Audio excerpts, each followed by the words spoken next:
Hi everyone, my name is Dawson Romnaski. I'm giving you a presentation on Henry Ford II for our second presentation in AMGT 360. A little bit about Henry Ford II's youth. He was born in Detroit in 1917.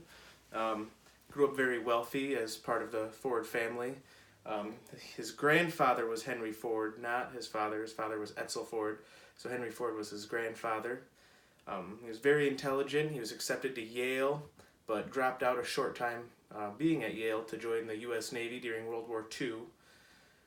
He dropped out of the Navy, or dropped out of Yale in '41. Was in the Navy until '43 when he was asked to leave the Navy to run Ford Motor Company.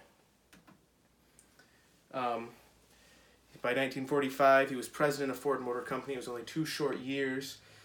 At the time when he was asked to leave the Navy, his father was running Ford Motor Company, and he passed away unexpectedly. His grandfather took over, but his grandfather had become kind of a grumpy old man and set in his ways and didn't see a future that progressed much more than his great creation of the Model T. But once he was president of Ford Motor Company, he kind of cleaned up the shop a little bit. His grandfather had guys like Harry Bennett, who did some things not so much by the book. Was known to beat people up that were misbehaving or on strike at Ford Motor Company. After that, he hired what was called the Whiz Kids, which were intelligent people from the Air Force during World War II, and they had a design plan for innovating the next vehicle and what was next that really helped Ford progress more than just the Model T and sticking with the same vehicle. As we've discussed in other classes, after the war, there wasn't new development in vehicles. They looked the same as they did pre-war. So Henry Ford II hired the Whiz Kids to kind of progress Ford Motor Company.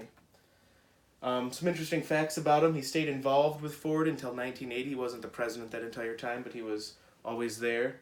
A lot to say that his leadership and willingness to adapt to others and work with others helped him helped save Ford Motor Company, turned him around quite a bit.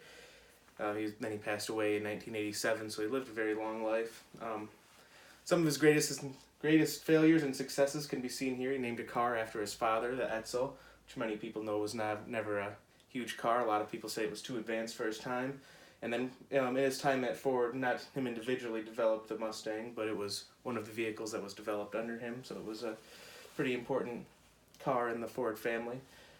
He was married 3 times, and interestingly enough about his name, so his grandfather was Henry Ford, and then Edsel Ford, and Henry Ford II. Henry Ford II named his son Edsel Ford II, and Edsel Ford II named his son Henry Ford III.